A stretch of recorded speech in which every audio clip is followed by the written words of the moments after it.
Hi, this is Shara from the Frugal Quilter, and today I am making a vegan pineapple upside down cake. Yeah, we're not doing quilts today. It's actually for one of my sons. It's his birthday, and I'm using a basic cake that I may have shown on here before. I'm not sure, but it's what I call a basic vegan cake. And I'm making some adjustments to turn it into a pineapple upside down cake.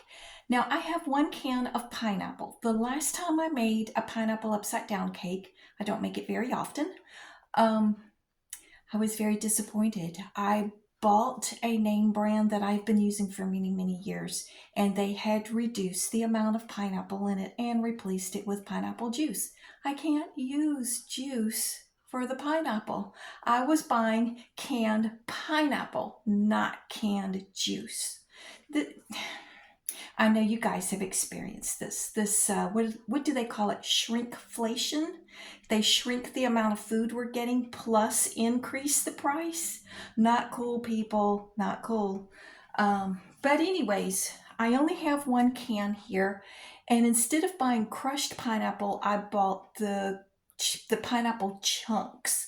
I'm hoping that it's going to be more difficult for them to cheat me on the pineapple chunks than the crushed pineapple, but we'll see. And if I don't have enough pineapple, um, I've got some I've got some mandarin oranges. Perhaps I'll put that in there. I've never made a mandarin orange upside down cake, so I don't know if it would turn out good or not. But I'll figure it out. So come along with me and we'll figure this out. Okay, the first thing I'm going to do is melt some coconut oil. In the summertime, it's liquefied, but right now we're like in the 60s and 70s this week, so it's still getting cold enough at night that it solidifies. And I'm going to put roughly 1/4 cup in here and then put it in the oven to melt it. Okay, while the coconut oil is melting in the oven, I put it in the sheet pan that I'm going to making the cake in. I'm next going to be making brown sugar. I don't buy brown sugar because I probably use it once, maybe twice a year at the most. I just rarely use it, so I make my own. And how you make brown sugar is 2 tablespoons of molasses for every cup of white sugar. I need 1/2 cup of brown sugar, so I'm going to be putting 1/2 cup of sugar in here and 1 tablespoon of molasses. I'm not doing precise measurements. Guesstimations is good enough. I have a 1/2 cup measuring cup in this bowl here, and I'm just spooning the sugar into it.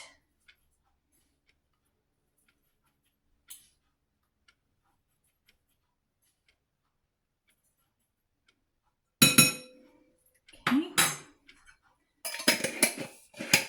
it's close enough.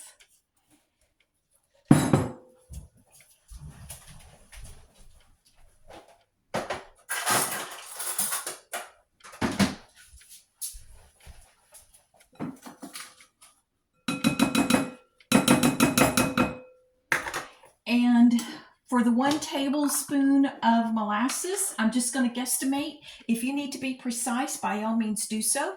This is all I'm using. Grandma's original molasses here. This right here will last me for a very, very long time because I just rarely use this sort of stuff. But I'm just kind of guesstimating.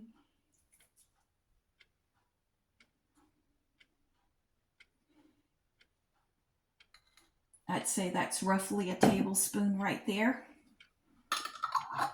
And then all you do is just mix it up, get it all incorporated. Because the molasses was in the refrigerator, it's cold, so it's going to take me a few minutes here.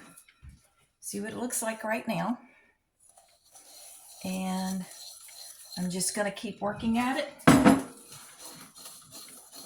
till I get it all mixed and blended together.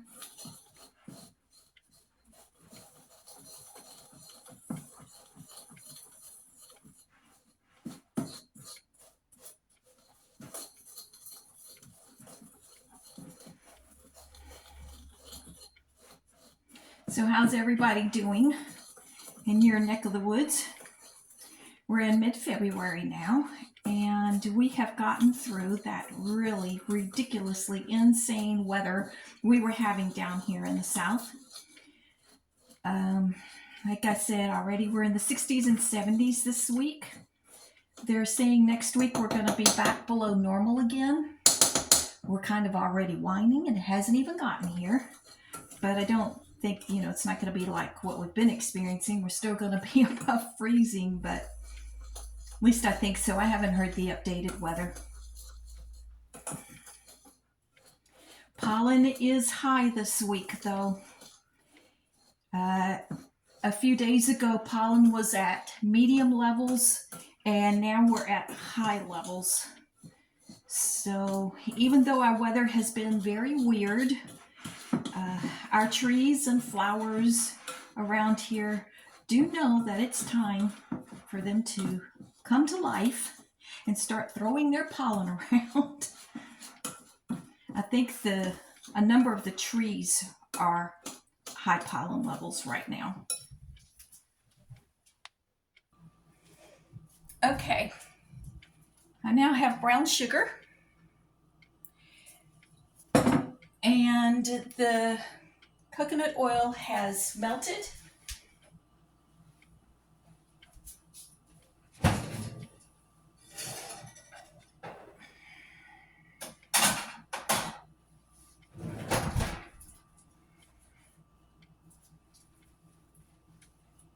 This is the melted coconut oil.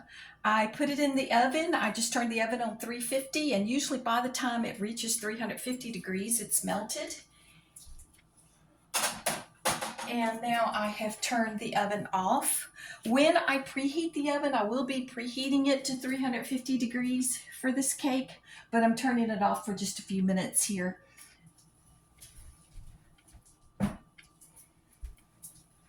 And now that I have my brown sugar made, now I need to get out my pineapple.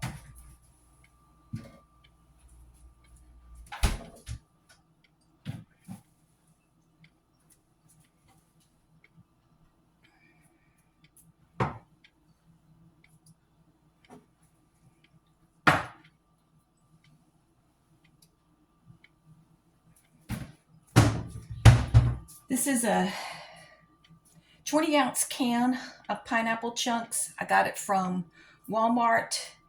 It's in fruit juice. It's just pineapple, and pineapple juice is all it is.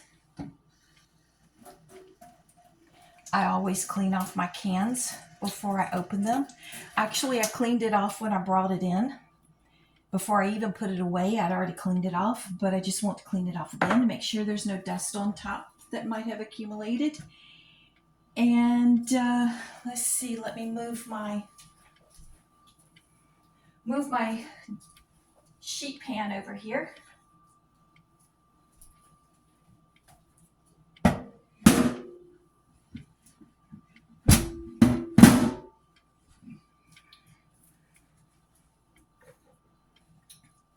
Don't know if you might be able to see that. Obviously the pan is hot.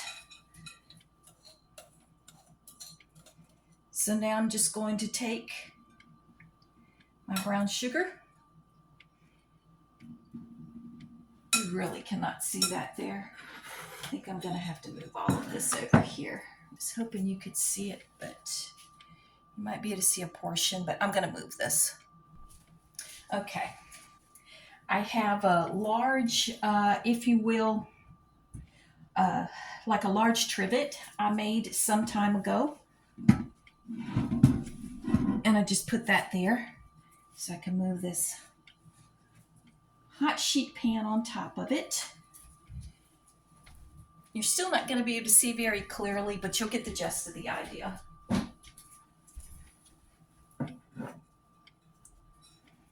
Bear with me, guys. As time goes on, I'll probably get better. I'll probably get a better setup. But the thing is to just take your half a cup of brown sugar and spread it evenly over top of your quarter cup of coconut oil that has been melted, heated up if you needed to do that. And just spread it evenly all over your pan.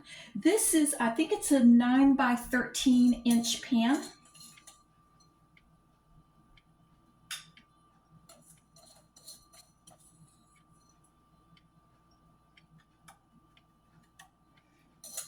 I like making my cakes from scratch, even though I probably only make about 6 or 7 cakes a year.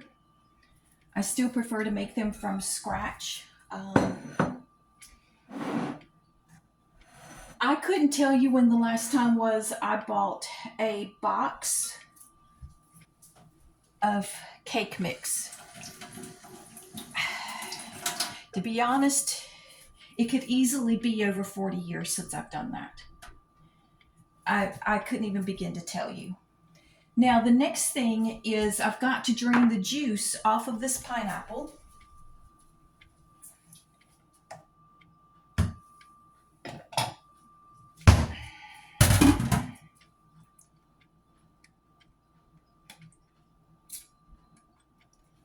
Want to see what it looks like here.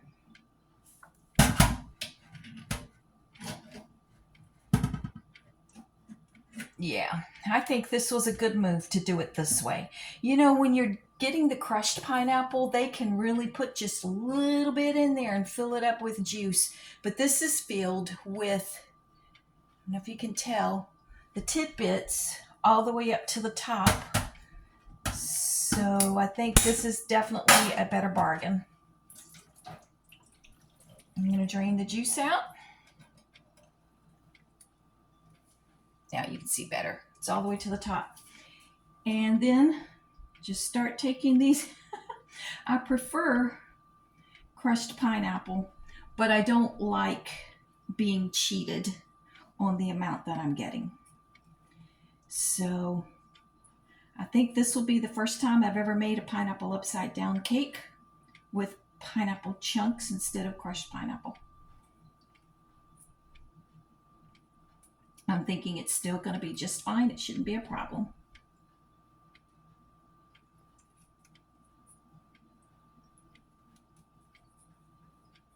You could also do pineapple slices rather than the chunks. I'm assuming that they're taking the slices and filling up the can as well and not ditching you, like you open up the can and maybe you've only got 3/4 of a can of pineapple slices. I don't know.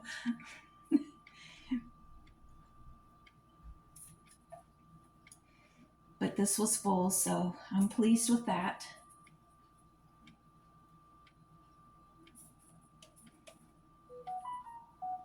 Even though I'm not pleased with the prices of food right now, as a general rule, at least I did get what was supposed to be in the can.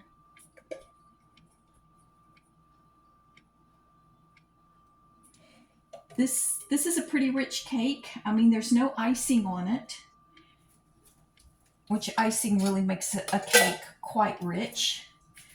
Instead of the icing, you have the brown sugar and the pineapple, and in this case, the coconut oil, because we are making it a vegan cake.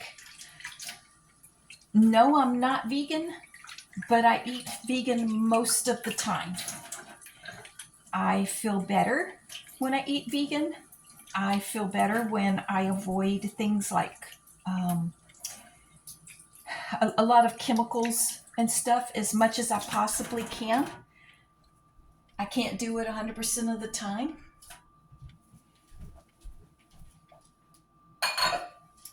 But by baking this cake from scratch, I'm avoiding a lot of preservatives. I'm avoiding certain types of oils that don't make me feel good. Canola oil is a huge pet peeve of mine.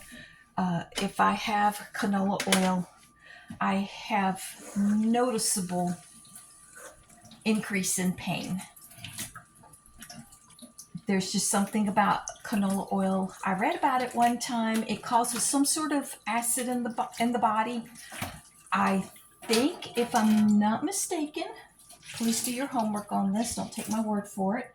I'm almost positive it's banned in certain countries because of its health implications.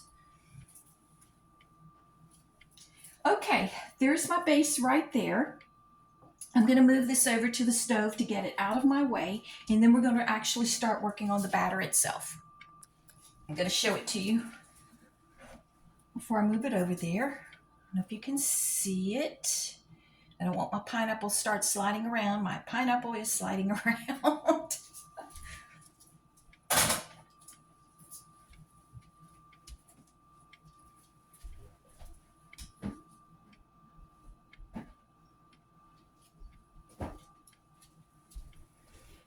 This trivet, oversized hot pad that I made, see, it's double-sided. So even though this particular video isn't a quilting video, we can't help but bring in a quilted item into the video. This is my favorite side. I think this side is pretty, but this side kind of matches other times as well. Like if you want this light green side, or if you want a dark green side, just whichever side you want up.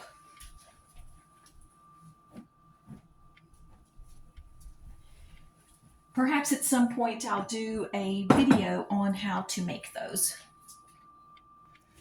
Okay, I'm going to use the same bowl that I made the brown sugar in. I'm all about not having any more dishes than is absolutely necessary. Oh, let me point out, do you guys see my ring light right here? A ring light? I had said I wasn't going to get one, and I didn't. My sister sent that to me. She didn't know if it would help me out or not. I kind of have it, ideally you want it. It's supposed to attach to my phone, but to be perfectly honest, I can't look right at the light. If you're prone towards seizures, you know what I'm talking about. And so it's just too bright of a light, so I have it reflected away. I have it hooked on my NutriBullet here. Hey, we get creative, right? And have it pointing away this way. And it does make a difference. My sister is just as sweet as she can be. And yes, she sent this. She thought it might be helpful, and she's totally correct. This is when it's off. So you see what it looks like. And that's when it's on. So I think it does make a difference overall. Even though it's like bouncing on the wall, it still lights up this corner a little bit better. Okay, I need 2 cups of flour. Okay, my measuring cup is already over here. Before I do the flour, I'm going to do the sugar first. I need half a cup of sugar. And again, I'm not being precise. I wanted to do that first because after I do the sugar, I'm going to actually put that measuring cup into the flour. But I did not want to put flour into my sugar. Well, I can't fit the measuring cup into this right here. When I bought my sugar, it was like in maybe a 2-pound bag, possibly. And I just split it up and put it into these containers like this. When I bring everything into my home, I clean it before I put it away. I repackage it, I clean it. I know during COVID, a lot of people learned to be careful about stuff like that. I've actually been that way for over 30 years. After my youngest was born, we had to learn how to be very, very careful about bacteria and so forth. Okay, so that was half a cup of sugar. Now I'm putting in 2 cups of flour. That's half.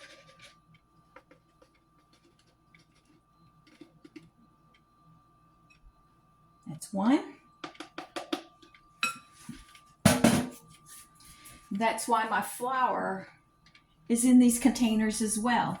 When I bring in my flour, I repackage it. Well, at first I put it in the freezer.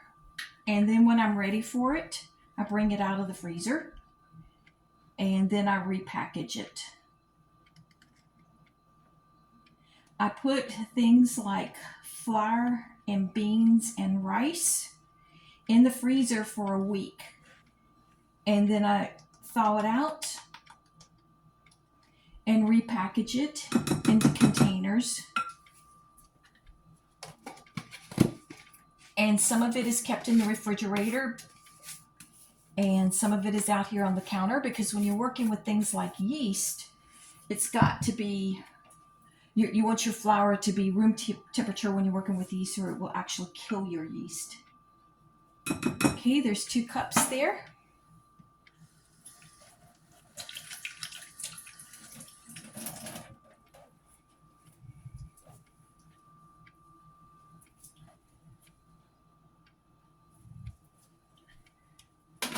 Okay, next is 1.5 teaspoons of baking soda and 3/4 of a teaspoon of salt.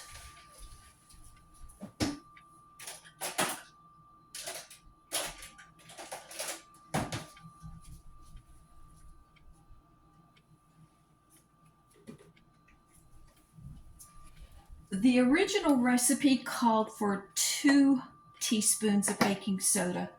To me, that was a little bit too much, but I'm just going to tell you that in case, if at your elevation, if you need the full 2 teaspoons.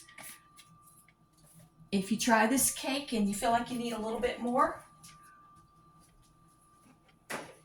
or if you want to go by the original recipe, you'll want to use 2 teaspoons of baking soda, but like I said, I use 1.5 teaspoons. Again, I'm overall guesstimating here. If you need to be precise, do it.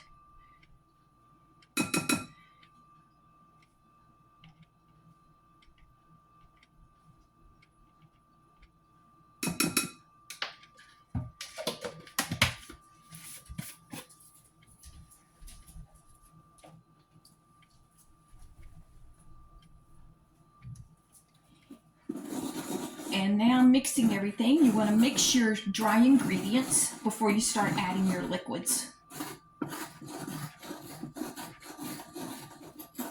I'm scraping that little bit of brown sugar off the bottom here and just mixing it in.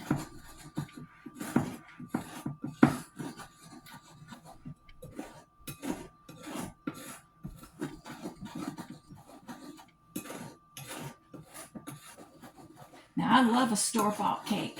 They are so good, but let's face it, they're very expensive. And they do have a lot of unhealthy ingredients. A lot of unhealthy ingredients. Recently, I attended a birthday party for one of my granddaughters, and the cake was just so good. So good. I only had 1 slice, but I'm telling you, I could have easily gone back for seconds. But this is a healthier version of a cake. And it is definitely more economical. There aren't going to be any preservatives in this cake at all.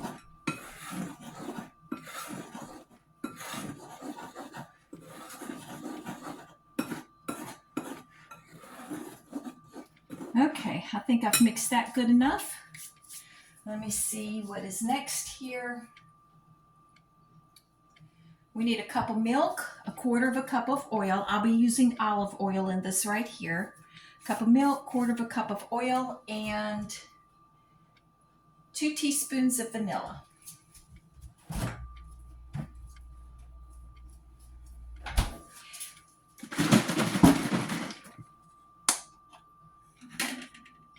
This is soy milk here.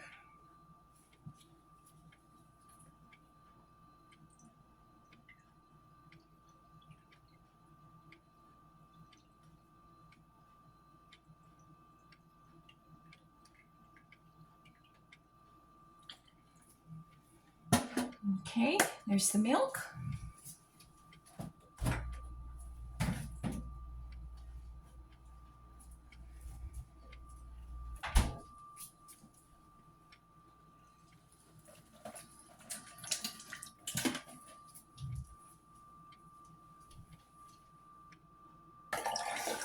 I'm one of these wash as I go kind of people. So I want to clear some of these dishes out of the sink here before I go further.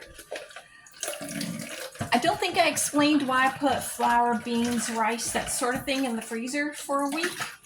If there's something in it that would hatch, putting it in the freezer for a week will kill it. Now, at one point, I was thinking to myself, yeah, but if there's something in it that will hatch, I want to know about it. But reality is, if I buy that bag of rice and I cook that bag of rice that weekend, I'm already going to be eating whatever was in there that had not hatched yet. But by freezing it, I've killed it. And of course, when you cook it, you kill it. But if you don't freeze it, and let's say you make a little bit of rice that weekend, you didn't know the difference, you ate it, and then let's say 3 weeks later, you go to make some more rice, and then all of a sudden there's all these little critters in your rice. It's like, oh my goodness. So at that point, you've got to throw away your rice. And I don't like the idea of eating frozen things that have not hatched yet. But like I said, if you buy it off the shelf today and you make it tomorrow, if it's there, it's there. You didn't know anyways. You still didn't know about it. So that's why I put flour, rice, beans, anything like that. I put it in the freezer for a week. I mean, I'm obviously inspecting it before I purchase it or after I purchase it if I couldn't see it good. And once I take it out of the freezer and then I transfer it into, some sort of plastic or glass container to keep it, I'm looking to see if I see any obvious evidence. If I see obvious evidence, I am going to throw it out because, I know about it. But I think this could be considered a case of what you don't know won't hurt you. So, that's not always true, but in this particular case, I think it is. Okay, now that I've gotten that out of the way, now I need a quarter of a cup of oil. My preference is olive oil. And I'm going to go ahead and set the oven on 350 to preheat.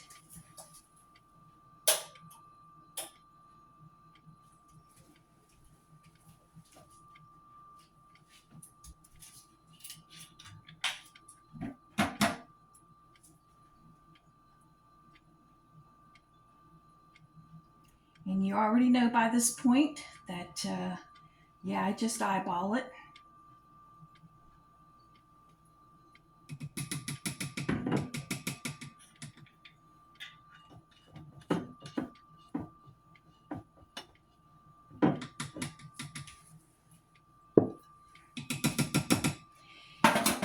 And then, let's see, 2 teaspoons of vanilla.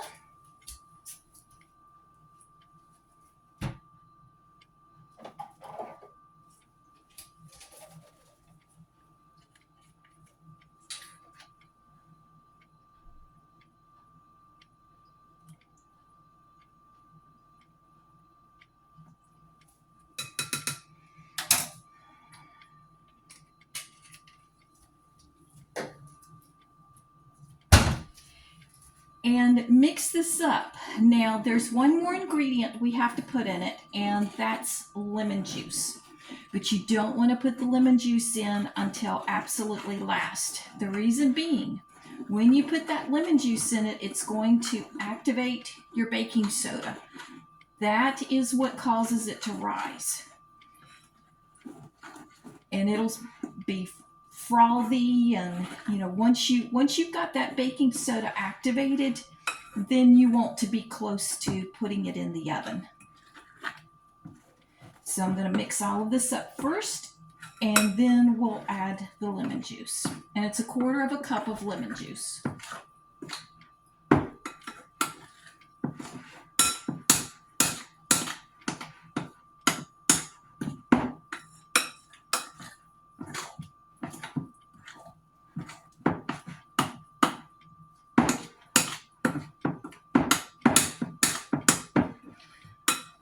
like to get all of the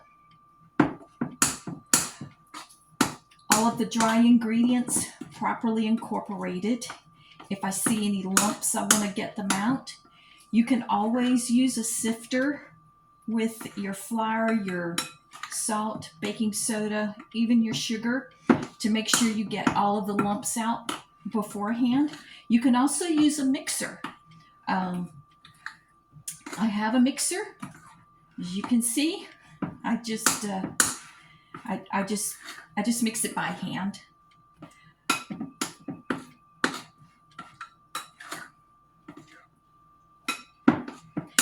There are some things I would want to use a mixer for, but as a general rule, my cooking is simple, and I really don't need a mixer. There is a lemon pound cake that I have made a few times that is really, really good. And I do use a mixer for that. I haven't made it in years. But for that particular recipe, I do like to use the mixer. But as a general rule, like I said, my cooking, my baking is simple. And I just find that I can get by with a simple construction, if you will. Okay, I think I've gotten all the lumps out.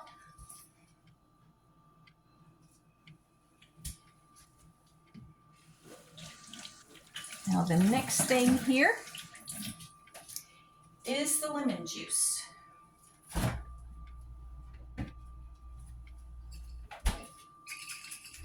And I'm just using regular lemon juice. Use whatever your choice is. This is what I've got here.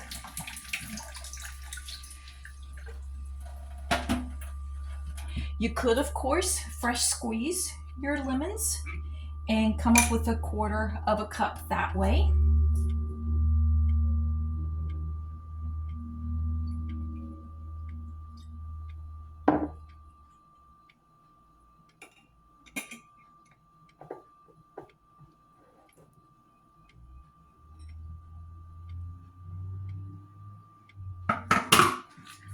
Okay.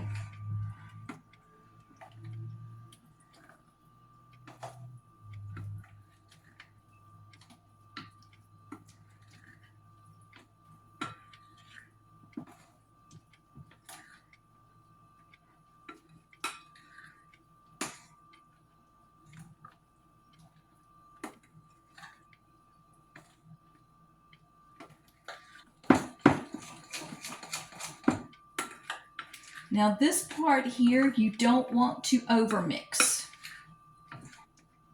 You want it thoroughly mixed in. You want to make sure that you do mix it well enough, but you don't want to overmix. Even if you're using a mixer at this point, did I call it a blender earlier? I don't know. A mixer. If you're using a mixer at this point, I would definitely only hand do it. This is what it looks like here. I don't know if you can see it all bubbling over and everything. That's because the baking soda has been activated, and it's time to get it in the oven. Okay, this pan has cooled off enough that I can touch it here, and you just pour it over the top of it.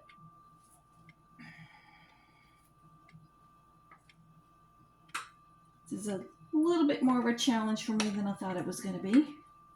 I have an injured finger.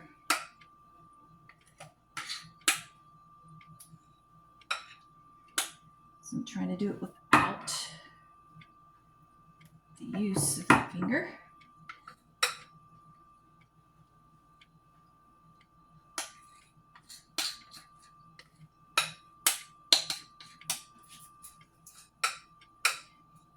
Just want to pour it over top of everything that's already in your pan.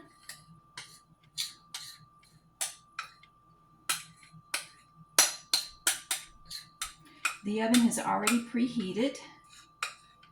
It has come to 350 degrees. So it's ready. And then just gently spread your batter.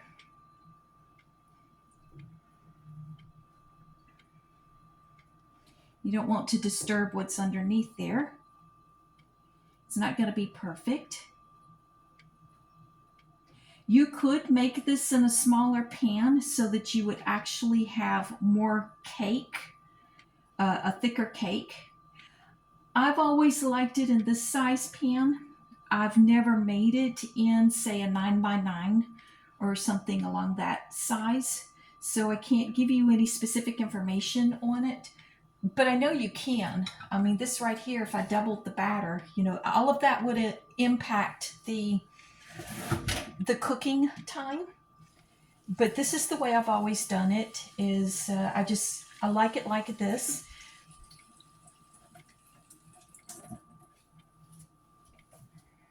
I like having the thinner slices, and I don't know if you can tell, this is what it looks like, and I'm getting ready to put it in the oven.